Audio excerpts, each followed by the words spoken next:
자, 우리 그래머 첫 번째부터 들어가 보도록 하겠습니다. 우리 첫 번째 그래머가 명사를 수식하는 현재 분사라고 하는 거잖아요. 분사라고 하는 녀석에서부터 출발을 할 거야. 분사에서 출발을 하면 현재 분사, 과거 분사가 있죠.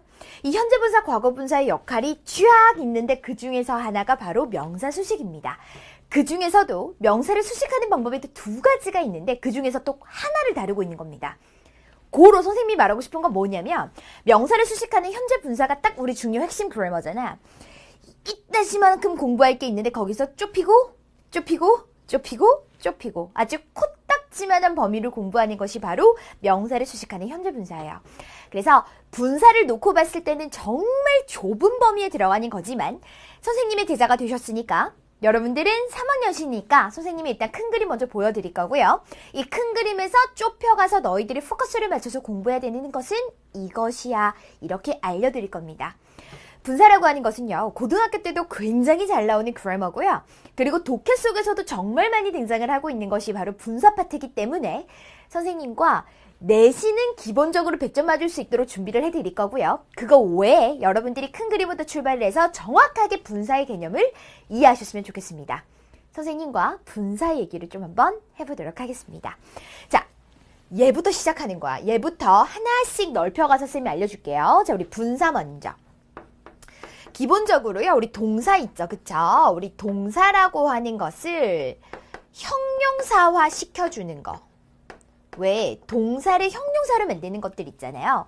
형용사라고 하면 는, 니은, 리을, 의 이렇게 보통 끝나게 되면 우리가 그것들을 형용사라고 얘기를 하게 됩니다. 동사를 형용사화 시켜주고 싶은 겁니다. 동사를 형용사화 시켜주고 싶은데 여러분들이 물론 알고 있는 것들 중에 투부정사라고 하는 녀석도 있을 거예요.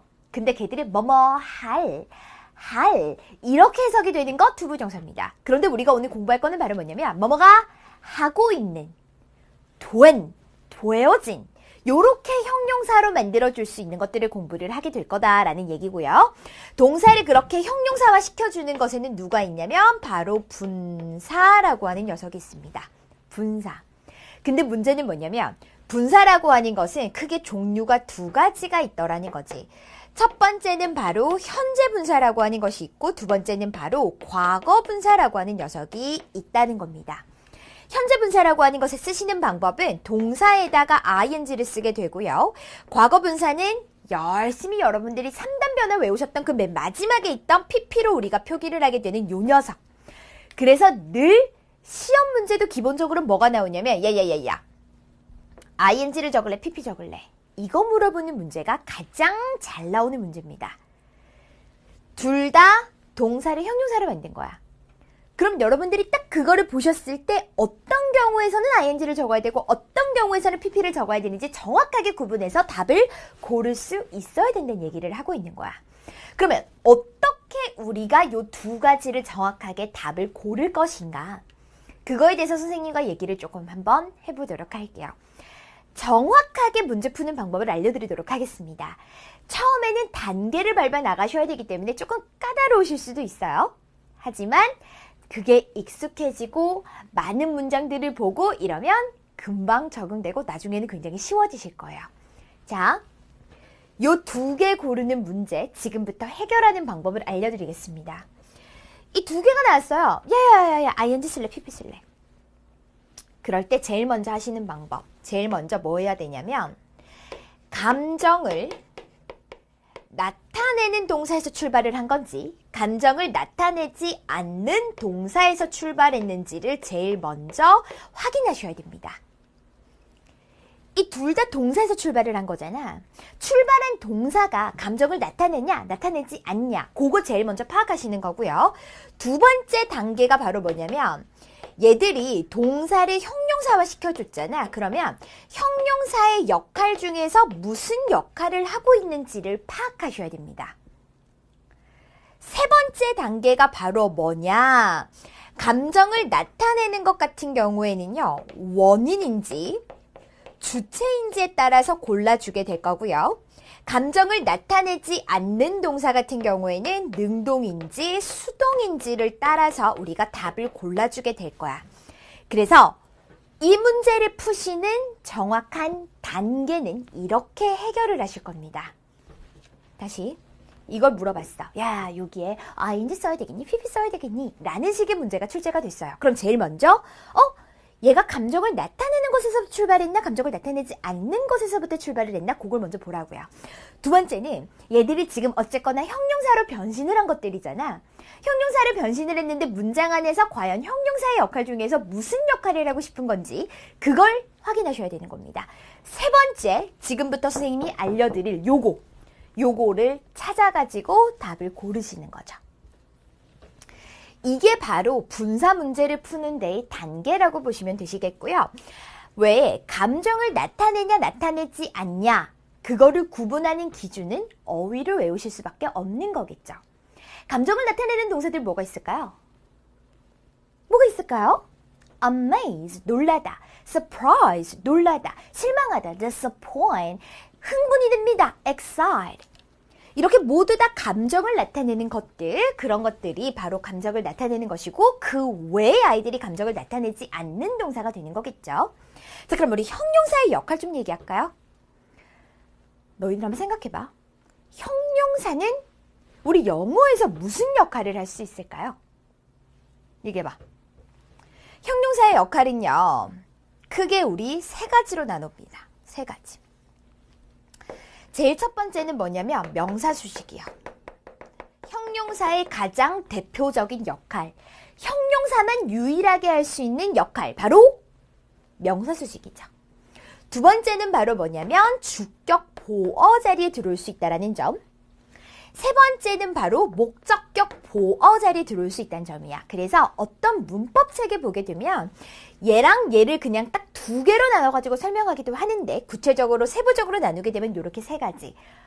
어쨌거나 형용사의 역할은 이렇게 세 개의 자리에 들어올 수가 있다는 것이고 명사 수식할 때는 또 유의하셔야 되는 게 있어요. 바로 어순을 유의하셔야 되는데 기본적으로요. 명사 수식할 때는 역시 두 가지 방법으로 나타낼 수 있어. 첫 번째는 형용사가 먼저 들어오고 그 다음 명사가 들어와서 형용사가 앞에서 수식하는 경우. 근데 뭐 대표적으로 생각해봐도 예쁜 선생님, 착한 소년. 그럴 때 우리가 영어로 뭐라고 하니? A kind boy라고 하죠. kind boy, 형용사, 명사, 어순으로 쓰잖아요. 기본적으로 형용사가 먼저 오고 그 다음 명사 오는 거야. 형용사, 명사. 됐어? 근데 두 번째는 어떤 경우의 수가 있냐면 명사가 먼저 들어오고 형용사가 뒤에서 수식하는 경우가 있어요.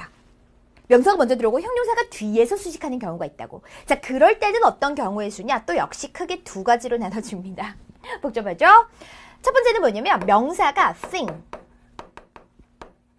body, one으로 끝나는 경우. something, somebody, someone, nothing, 요런 것들 있잖아. 요렇게 명사가 끝나는 그런 아이가 오게 되면 형용사는 무조건 뒤에서 끝내주죠. 그래서 차가운 것 할 때도 우리가 cold something이 아니라 something cold. 왜? 명사가 thing으로 끝났으니까. 그래서 something 먼저 적어주고 cold가 뒤에서 꾸며준다는 그 얘기야. 자, 두 번째는 바로 뭐냐면 단어 두 개 이상이 더해져가지고 하나의 형용사 역할을 하게 되면 얘는 무조건 뒤에서 꾸며줍니다. 그래서 단어가 한 덩어리면 앞에서 단어가 두 개 이상 덩어리면 뒤에서 꾸며주게 되실 겁니다. 라는 얘기예요. 이해되세요? 그래서 대표적으로 여러분들이 알고 있는 거 단어 두 개 이상이 더해져서 형용사 역할을 하는 거 대표적으로 투부정사가 있잖아. 최소 단어 두 개 이상이 더해줘야 돼요. money, 돈이요. 어떤 돈? 예를 들면 to divide, 나눌 돈. 그럼 to divide라고 하는 것도 최소 하나, 둘, 두 개잖아. 그러면 뒤에서 꾸며준다는 얘기야. 그래서 단어 두 개 이상이 더해져가지고 묶어서 하나의 형용사 역할을 할 때는 뒤에서 수식해주게 될 거다라는 점. 그래서 명사 수식할 때도 크게 두 가지가 있어요. 형용사가 앞에서 꾸며주는 경우, 형용사가 뒤에서 꾸며주는 경우 이렇게 두 가지 나눠서 보셔야 되겠고요. 자, 주격 보어 자리. 우리가 이제 주격 보어라 그러면 이 형식이 되겠지, 그치? 이 형식 동사 다음에 오는 그 주격 보어 자리에도 역시나 형용사가 들어올 수가 있죠. 대표적으로 I am happy, 나 행복해요. happy. 내가 행복한 거잖아요. 그런 것들인 거지. 이 형식. 자, 목적격 보어 자리는 바로 우리가 O 형식이 되시는 거죠. 주어, 동사, 목적어, 목적 보어. 그 목적 보어 자리에 형용사가 역시 들을 수가 있잖아요. 예를 들어서 She makes me happy. She makes me happy. 그녀는 나를 행복하게 만들어요. 내가 행복한 거야.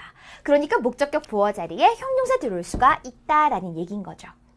이해돼요? 그래서 형용사의 역할은 이렇게 크게 세 가지로 나눌 수가 있다라는 얘기야.